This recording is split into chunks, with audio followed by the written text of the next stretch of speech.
Welcome back, everyone, to the Bears Probabilities YouTube channel. Today is Sunday, October 20th. We've got a full slate of games to break down for this Sunday slate. We have a London game at 8:30 Central Time. We have Sunday Night Football. We might get ourselves another 16-hour day of NFL action. I'll be breaking down 5 total plays for you guys. We also have the 3 best player props of the day. Before we get to those plays, let's take a look at the Thursday Night Football recap. Denver, -2.5 against the Saints. Not even a game. It was another stinker of a Thursday Night Football game, but Denver looked pretty good. Saints might be one of the worst teams in the NFL after their 2-0 start. Neither of the player props hit. Alvin Kamara didn't play the fourth quarter because he was done trying. Spencer Rattler really never gave him the ball anyway. And even if he did catch the ball in the flat, Denver was keying on him extremely hard because the Saints had nobody else to throw to. So I think he finished with like 10 receiving yards. And then Bo Nix over 194.5. This one hurt because he had over 120, I believe, at halftime, and then he didn't finish with over 200. So that one did lose as well. So 0-2 day on the player props, 1-0 day on the game pick, 1-2 as a whole on Thursday night. Still 14 games above 500. I'll take that. Let's roll into Sunday, though. I got a good feeling about Sunday. We're going to start with the Seahawks going up against the Atlanta Falcons. And just to let everybody know, last week Vegas and the sports books had their worst day on the books in the history in the NFL. So the public, everything they won yesterday, we're going to get weird today. There's no way that the Vegas doesn't make up what they lost last week. Just to give everybody a heads up, if you think you understand how to bet after the good week last week, then you've already lost this week. Everything you know and love is going to be different this week. The sports books can give us wins. The sports books can take away wins. So we're going to try to be extra sharp this week, and we're going to start with the Falcons going up against the Seahawks.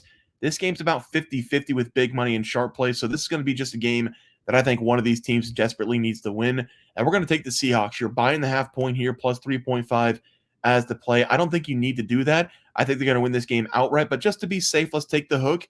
If you go back after this play and it's a push on a $100 bet, and instead of winning $80, you push, you're really going to kick yourself for not taking that half a point. So let's just buy the hook here. The Seahawks have now lost 3 consecutive games against the Lions, Giants, and 49ers. 2 of those 3 teams are very good this season, the Lions and the Niners. I think the Niners will be much better down the road. They haven't been great over the first couple of games of the year, but they are getting better and better each week. This is a game that the Seattle Seahawks, they need to find a way to win. They can't lose 4 in a row. They've got to stay competitive in their conference, in their division. Atlanta's coming off 3 consecutive wins themselves against the Saints, the Tampa Bay Buccaneers, and the Panthers. So 2 of those 3 wins really shouldn't count. Those are bye weeks because the Saints and the Panthers, they are 2 of the worst teams in the NFL. Kirk Cousins has looked better over the last couple games, and Atlanta has the scoring a lot of points over the last couple weeks as well. 26-plus points in 3 consecutive games, but that could be due to the teams they've been playing. This Seattle team, they've been dealing with a lot of injuries on the defensive side. They haven't looked great defensively, but I do think Geno Smith will be able to move them up and down the field against Atlanta. This is one of the bigger games on Sunday, and it feels like a coin flip game. So I'm going to take the points here with Seattle as the play, plus 3.5.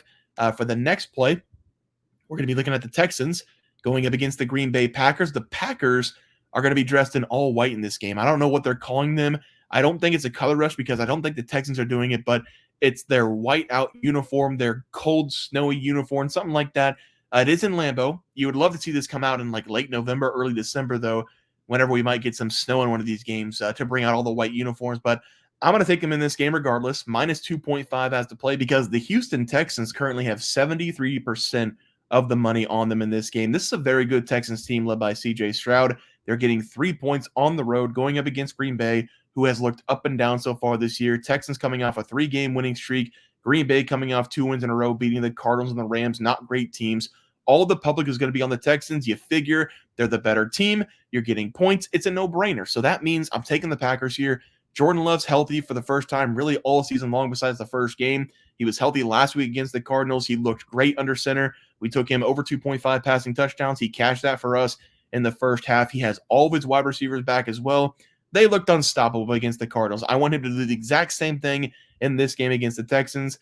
The Texans, they're still going to be without Nico Collins. Didn't hurt them last week because they went up against the Patriots.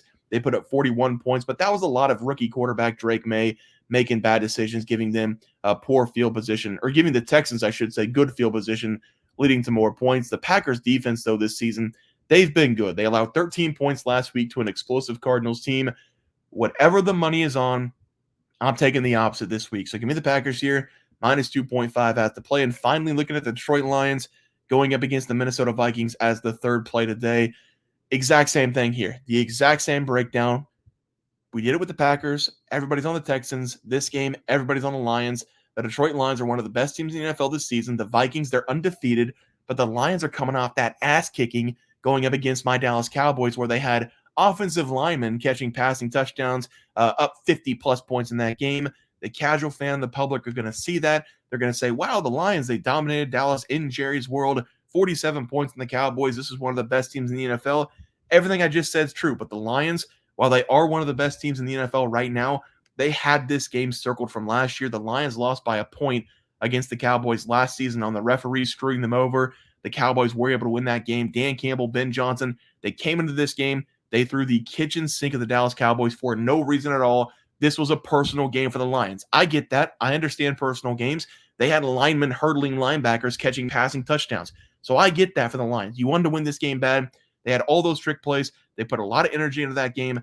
The Vikings are coming off of a bye week. They're going to be well prepared for this Lions team. They've covered the spread in all 5 games this season. I know the Lions are a scary team. They're going to get some points in this game, plus 1.5, but I'm going to trust the Lions, minus 1.5. Everybody's on Detroit. 82% of the money right now is on the Lions. Give me the Vikings, minus 1.5 as the play. And let's go over to some player props now. We're going to stay in the same game. Lions going up against the Vikings. I'm going to take Jared Goff, over 254.5 passing yards. And I do think it's going to be hard for the Lions to win this game because the Lions love to get it going early and rely on the running game. If they get up in games 7-0, 10-0, they're going to rely on that running game. This Vikings defense, they're going to be tough to go against. They are one of the best rushing teams, or rushing defenses, I should say, in the NFL so far. They're only giving up 67.2 rushing yards per game. The Vikings have also been getting up early, and teams have been throwing the ball to get back in the game, and I think that's going to be the case in this one as well. And we know that Jared Goff can sling the ball around this season. He's got some really good targets to do that. And looking at the Vikings over the last couple games, they have played the Niners, the Packers, and then the Jets. And looking at those numbers for Brock Purdy, Aaron Rodgers, and Jordan Love, Brock Purdy had 300-plus yards in that game. Jordan Love had nearly 400-plus yards against the Vikings. And then Aaron Rodgers, crippled Aaron Rodgers. He's too old to move. He's too old to throw. He almost had 250 yards for the year as well. So I do think Jared Goff can have a lot of passing yards in this game, even though the Lions probably won't win. Give me the over 254.5 passing yards as the play. For the next play, not going to spend a lot of time on it. This one is pretty self-explanatory. It's not about the numbers. It's about the players. It's about the relationships of the players with this organization. Saquon Barkley, Eagles running back, over 1.5 touchdowns, so 2+ touchdowns, anytime touchdowns in this game, plus 330 going up against his former team. It was very clear that Saquon Barkley was disrespected with the Giants whenever he was there. They didn't want to give him a big deal. They didn't want to pay him because they thought he's getting older. He's got a lot of injuries. He's not worth the money. They decided to let him walk instead of paying him an extra $3 or $4 million a year. The Eagles, they scooped him up, and he's one of the best running backs in the NFL this season. There are multiple videos of the Giants general manager, the owner, the staff of that organization saying, if we have to see Saquon Barkley playing for the Eagles, they're not going to be able to sleep at night. Get your popcorn ready for this game. Saquon Barkley's going to go off. This is personal to him. The Eagles know this is personal to him. I'm taking Saquon Barkley over 2 touchdowns, anytime touchdowns as the play here, plus 330. And for the next play, this one might not be a very popular pick. We're going to take Devin Achane of the Miami Dolphins to go over 46.5 rushing yards going up against the Colts. The Dolphins have made a point over the last couple weeks, especially in practice and in some press conferences, saying that they're going to run the ball a little bit more because they can't throw the ball. They've been horrible without Tua in there. We might see a lot of reverses with Tyreek Hill. We might see Tyreek Hill line up in the backfield in this game as well. But we were also going to see a healthy Devin for the first time basically all season long besides week number 1. He's fully healthy. He's the number 1 running back going into this game, going up against one of the worst rushing defenses so far in the NFL through 6 games. The Colts are giving up 155.2 yards per game on the ground.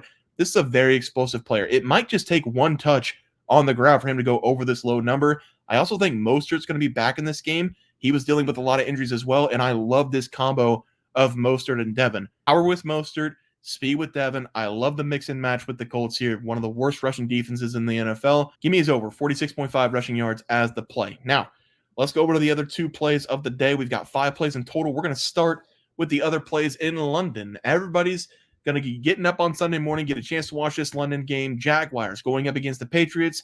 Jaguars last week in London. They stayed in London. They lost, though, last week. It's a huge advantage for them in this game. I think that they stayed in London. I'm going to take them -6 as the play. if you take a look at this line, doesn't make a whole lot of sense whatsoever because the Jaguars should not be favored by 6 points no matter what. I don't care what the circumstances are. I know the Patriots are not a very good team, but I was a little bit impressed with Drake May last week. He had 3 touchdowns. They looked like they could move the ball down the field, but he just made a couple big rookie mistakes, cost him a lot of field position. I also think the Jaguars have been playing better football over the last 3 weeks. They've just had so many mistakes themselves, especially in that London game last week. They dropped 4 touchdown passes. You're not helping your quarterback out like that. I think the Jaguars, they are playing better football over the last couple weeks. So I'm going to take them in this game, -6. Again, this is a line that makes no sense whatsoever. I think the public's going to be on the Patriots +6. I'll take the Jaguars -6. They stayed in London all week. I'll take them as the play. And finally, we're going to be looking at maybe the best game on the slate. We got a lot of good games for Sunday. Kansas City on the road going up against the Niners. I want to take the Niners so bad. -1.5. They're desperate. They're 500. They've started off so slow. They're finally getting healthy again. No CMC, but he's trending upward. They've got the receivers. They've got the linemen. They've got Brock Purdy. The defense looks better. I want to take the 49ers so badly. Andy Reid, Big Red. He is 21-4 off of a bye week. That is the only reason I'm taking the Chiefs here. He has 21 wins, 4 losses in 25 games off of a bye week. That's one of the most impressive stats by a head coach in NFL history. Again, I want to take the Niners, but I would feel so foolish if I bet money against Big Red after he's gone 21-4 his entire career after the bye week. Plug your nose, take the Chiefs here +1.5 as the final play. All right, we have Seattle +3.5 buying the hook, Packers -2.5 buying the hook, Vikings -1.5 against the Lions, Jaguars -6, Chiefs +1.5. We're going to take Jared Goff over 254.5 passing yards against the Vikings, Saquon Barkley 2+ touchdowns going up against the Giants at +330, and then Devin Achane over 46.5 rushing yards going up against the Indianapolis Colts. Guys, it's going to do it for the NFL Plays and Props for Sunday, October 20th slate of games. If you guys enjoyed the content, please sure to drop a like on this video and subscribe to the channel below. See you guys next video, and thanks for watching.